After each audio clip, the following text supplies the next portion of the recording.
There is perhaps nothing as iconically American in the world as a Jeep Wrangler, and for 2020, Jeep is giving us a little bit of a twist. They're giving us a little bit of Italian flair under the hood with their new 3-liter turbo diesel engine. That's going to make this the torquiest Wrangler ever built, and they're saying this is also going to be the most capable 4-door Wrangler available in America, and the Wrangler is already arguably the most capable off-road vehicle that you can buy straight from a factory at this moment. Our European friends may be surprised to hear, however, that this is not the same diesel engine that you'll be getting in Europe. That is a different 4-cylinder diesel engine, and in America, since we're interested in more power and more torque, we're getting a 3-liter turbo diesel engine. It's a V6 model that's been based on the engine available in the Ram 1500 half-ton truck. Over the last few years, the Wrangler has gone from a niche, very off-road focused vehicle to an incredible sales success, to be perfectly honest. And all kinds of buyers are flocking to the Wrangler. Folks that are never going to take this vehicle off-road, folks that are only ever going to take the vehicle off-road, and of course traditional Jeep buyers that are after a rugged, more classically designed vehicle. So for those shoppers, this is still available with roll-up windows, manual locks, manual windows, solid axles, of course, the body-on-frame design, steel wheels, and a manual top. And then just about everything that you see here can be removed from the vehicle. If you get the Rubicon model, then portions of the front bumper are designed to be detached from the factory. The windshield folds down, the doors come off, the top comes off, etc. And of course, if you're interested in something that's perhaps a little bit more civilized on-road, a little bit more designed for weekend camping or milder off-road rather than rock crawling like the Rubicon, we have the Sahara model that we're looking at right here.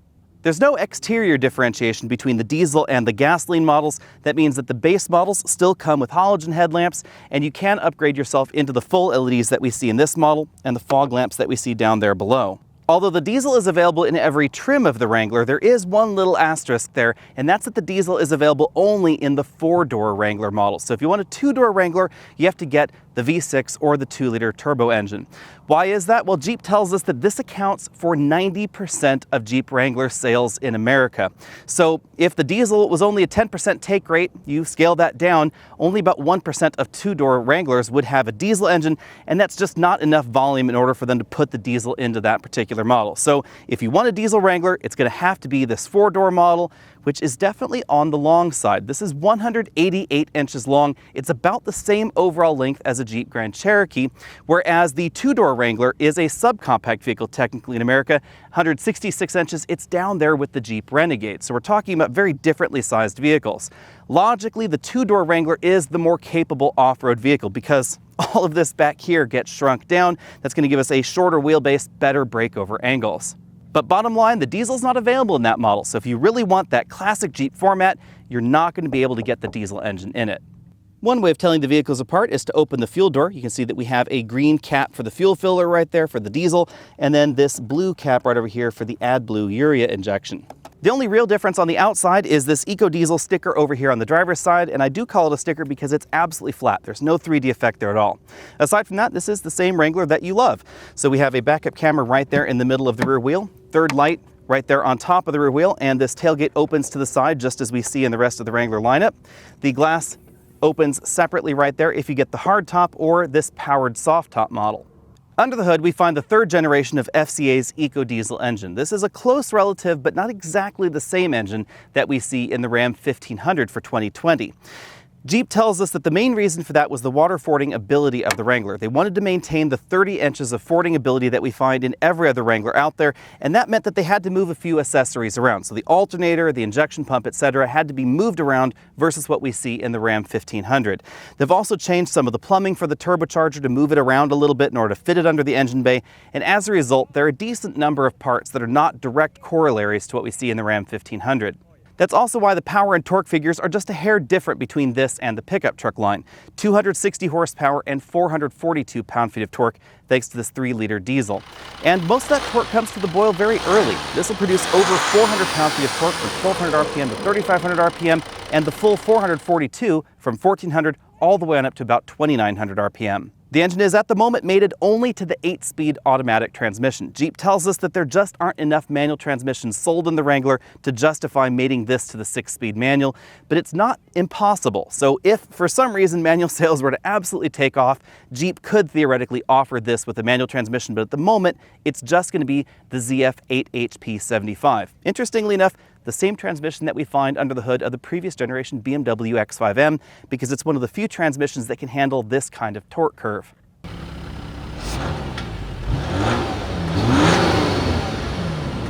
When it comes to transfer cases, there are two different transfer cases available for the diesel engine, which is one less than we find in the gasoline Wranglers. Both of these are part-time transfer cases, so there's no full-time all-wheel drive Sahara like there is in the gasoline lineup. Instead, you have the choice of two different part-time units, one with a 2.72 to 1 gear ratio and one with a 4 to 1 gear ratio, which will give you the impressive 70 to 1 overall crawl ratio that we see in the Rubicon version. We don't have official fuel economy numbers just yet from the EPA, but expect this to come in right around 30 to perhaps 31 mpg overall. This should be at least 30% more efficient than the rest of the Wrangler lineup. Diesel engines tend to be a little bit heavier than gasoline engines, and indeed the Wrangler is no different. This gains between 420 and 450 pounds versus the 3.6-liter gasoline V6. Some of that is because this is turbocharged, and the turbocharger adds extra weight, the plumbing, the cooling, etc. Some of this is because it's a diesel engine, and diesel engines are generally heavier, and some of it is because we have an expanded skid plate set in the diesel Wrangler. You can see right under here we have the diesel exhaust fluid tank, and then we have a skid plate right beneath it. There's an additional skid plate sort of midway in the vehicle for the fuel-water separator, and Jeep tells us that these tanks and skid plates have been designed and located so that way they do not affect the approach, departure, or breakover angles for the Wrangler. On the inside, nothing really changes. So we have the same manual seats that we find in the rest of the Wrangler lineup, leather covered in this particular trim. And on the inside, we have exactly the same interior as well. I have to say that this generation of Wrangler has really brought up their interior game.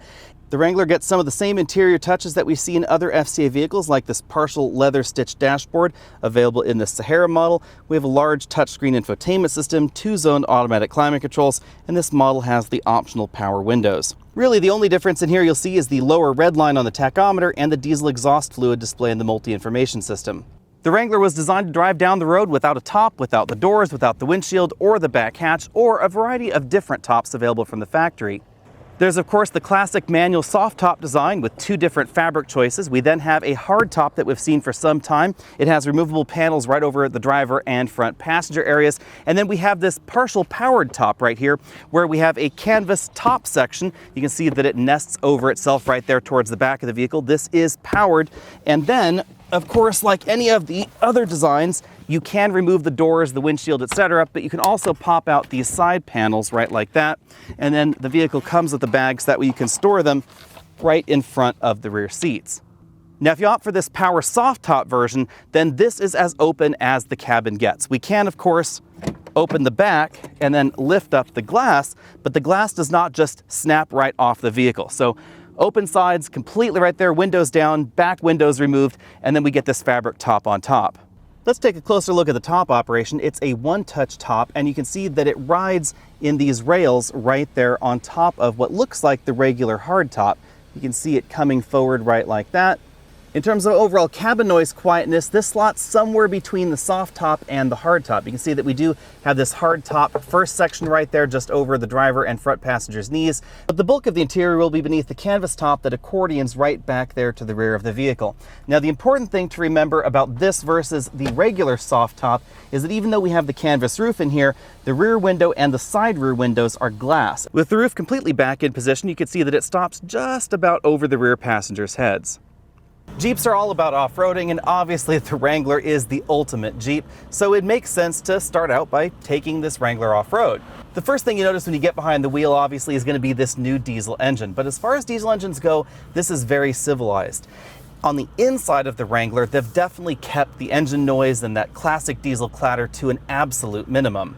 So if I raise the windows and turn on the air conditioning, you're not really going to hear too much of that diesel engine in the cabin. And that also applies to higher speed highway drives or just in-city driving. The diesel engine comes across as very civilized. But on the other hand, if you like the classic diesel engine clatter, you can just roll down the windows and get as much of that sound in the cabin as you want, because we definitely have that classic diesel sound on the outside. The other thing you're really going to notice about the diesel Wrangler is how much torque this engine provides. Again, we get an incredible amount of torque just off idle, and that really pays dividends when it comes to off-roading. This is the same sort of thing that we see, for instance, in the Ram 1500 Rebel, but the Ram Rebel is an awful lot heavier than the Wrangler, so this definitely feels a little bit more sprightly, even though we have basically the same kind of power under the hood. We also get essentially the same 8-speed automatic transmission, again that ZF 8HP75. The 8-speed auto is very well matched to this 3-liter diesel. You really want a broad ratio spread for a diesel engine because this engine redlines right around 4,500 RPM. And again, the bulk of the power curve happens between about 1,500 RPM and about 3,000 RPM. That's very different than a gasoline engine, so it's important that the transmission have ratios that are well suited to the engine, and that's exactly what we see out of this 8 HP transmission. That's quite logical, of course, because it's used in a wide variety of European diesel vehicles as well. If you're a lazy off-roader like I am, then you're really going to appreciate the diesel engine because it's going to mean that you aren't going to have to shift to 4-low as often, because we have an incredible amount of torque available at very low RPMs, and we have an automatic transmission with ratios that are really well designed for this engine. One thing that I think is a little bit of a pity is that we don't get the full-time all-wheel drive system available in the 4-door Wrangler, and I have to say that's probably my favorite version of the Wrangler overall because we get that all-season traction available if you are going to plan on taking your Wrangler on the daily commute most of the time, and then we can shift it into 4-low if you want to lock that center coupling. The part-time system that we see in this and in the Sahara with the diesel is only available in part-time format, so if you move it into 4-high, that's going to lock the center coupling completely, and you don't want to use that mode if you're on a high traction surface, like if you're on pavement, etc. You're going to want to keep it in too high. You can really feel the torque when we're on this hill here where I'm being spotted because there's absolutely no way for me to see. I'm looking right into the sun because the engine's spinning only about 1,000 RPM or so as we're climbing this hill. And again, I can't really see what on earth I'm doing here, so I'll have to look over here that way, okay? It's very easy to control this, whereas with any of the gasoline options in the Wrangler, you definitely would have to be digging a little bit deeper into the accelerator pedal. You'd really have to be working that 2-speed transfer case functionality. And again, with the diesel, you could just really hang out in 4-high in a wide variety of situations. Clearly, the large amount of torque and, of course, the impressive torque curve are the big reasons that you might want to get the Wrangler diesel over the gasoline engine if you're really planning on doing serious off-roading. But what about when it comes to towing? Well, there's really no difference between towing with this and towing with the 3.6-liter V6 engine. That's because there's more to towing than just engine torque. The overall vehicle has to be designed for towing those heavier weights, and the Wrangler really wasn't designed with the kind of tow weights that we see in a Ram 1500, for instance. So even though this engine and transmission are basically the same as what we see in a half-ton pickup truck, the tow rating is not going to be the same. Fans of diesel engines love talking about how fuel efficient they can be, and I do expect this vehicle to get over 30 miles per gallon on the EPA average combined cycle. However, when it comes to off-roading, that pays dividends as well because range is definitely important. This Wrangler has been out here all week on these off-road trails driven by packs and packs of journalists, and this has been averaging about 7 miles per gallon on average. Remember, it's been spending a lot of time idling, most of its time in 4-low, climbing up and over these rocks at very, very low speeds. And all of those conditions mean that overall fuel economy is impacted and therefore range. But if you're getting 30% better fuel economy in the diesel version of the Wrangler, that means you're going to get 30% better range, whether you're on-road or off-road. And that can be a pretty big consideration for some folks out there, because if you're really planning on taking your Wrangler further off the beaten path than the average crossover, then you're going to want to make sure that you have the ability to get there and then get home again. Now, what are the downsides of the diesel engine? Well, obviously the price tag is definitely a downside, and we'll talk about that in a little bit.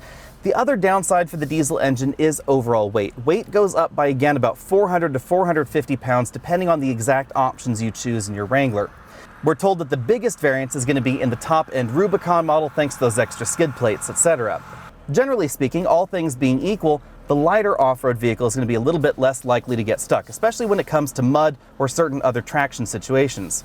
Therefore, quite logically, there are going to be situations where the diesel Wrangler is logically going to be a little bit less capable than the lightest version of the Wrangler possible. When it comes to on-road fuel economy, we've been driving these guys about 180 miles or so today, out on a wide variety of different road surfaces. We've been gaining about 3,000 feet of elevation, dropping back down again, etc., and then climbing back up. We've been averaging a little over 30 miles per gallon. And that does include some high-speed highway travel. Clearly, with a vehicle shaped like a brick, highway fuel economy can be a little bit of a problem for any Wrangler, but the diesel engine did surprisingly well. Out here in Utah, we have speed limits of around 80 miles an hour in some of the roadways, and at 80 miles an hour, this is still getting 25 to 30 miles per gallon, depending on the inclination of the road. Obviously, as you're going uphill, it's going to be a little bit worse. Downhill, it's going to be a little bit better. But that factors into our about 32 miles per gallon average over 180 miles. Now, one thing worth considering if you're thinking about getting a diesel or one of the other versions of the Wrangler, and this may not really be that much of my audience, but if you plan on lifting or really modifying your Wrangler a great deal, especially if you plan on putting much larger tires and wheels on it, then you're going to want the extra torque.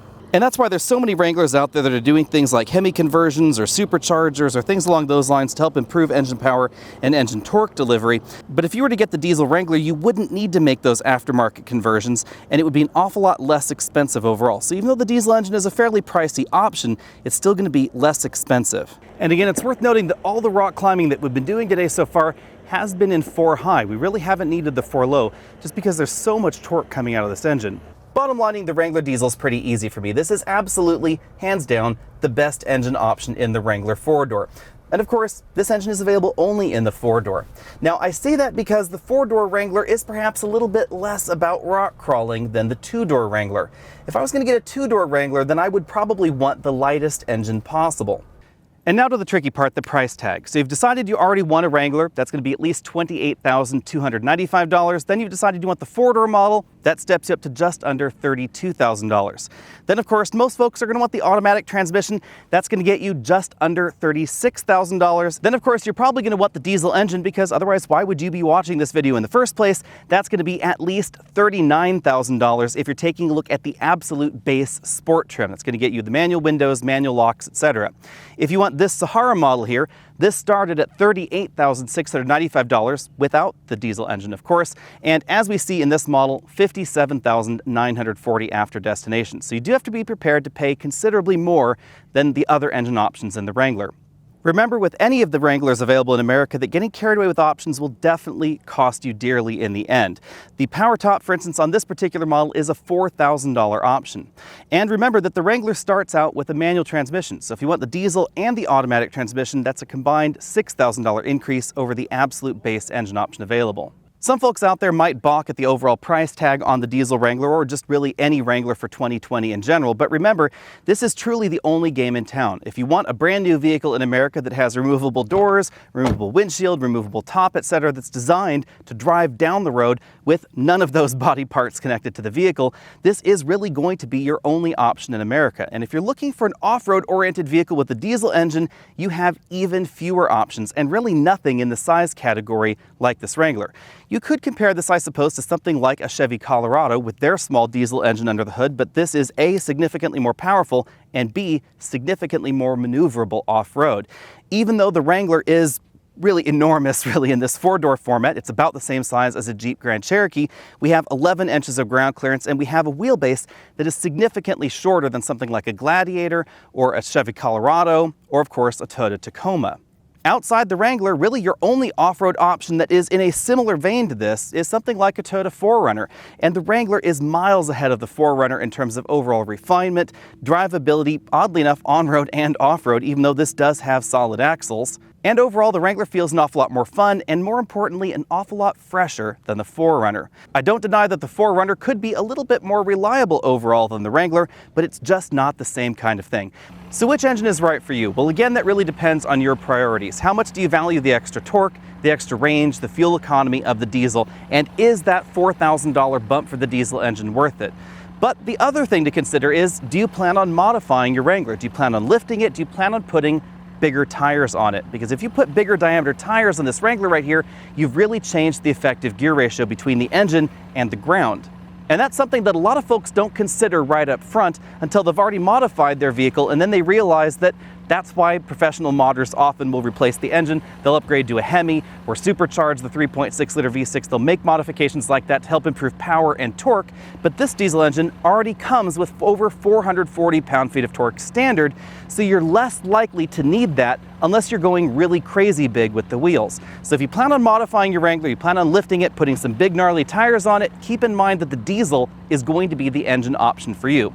If, on the other hand, you're just going to use your Wrangler 4-door as a daily commuter, you're never going to really save the money versus that 2-liter turbo in terms of overall fuel efficiency, or really the 3.6-liter V6 either. So it really depends on exactly what you're looking for. If your Jeep is never going to leave the pavement, unless you really want the fuel economy, the diesel sound, etc., gasoline engine is probably the way to go. If you plan on off-roading, the diesel engine is again going to give you some definite benefits there. And if you plan on off-roading and modifying your Wrangler and lifting it especially, then the diesel engine is really going to have a lot of benefit there. Let me know what you think about all that down there in the comment section below. And as always, click that subscribe button if you haven't already done so. Be sure and check out all of our related videos on the 2019 and 2020 Wranglers. You'll find those on our channel. I'll see you next week.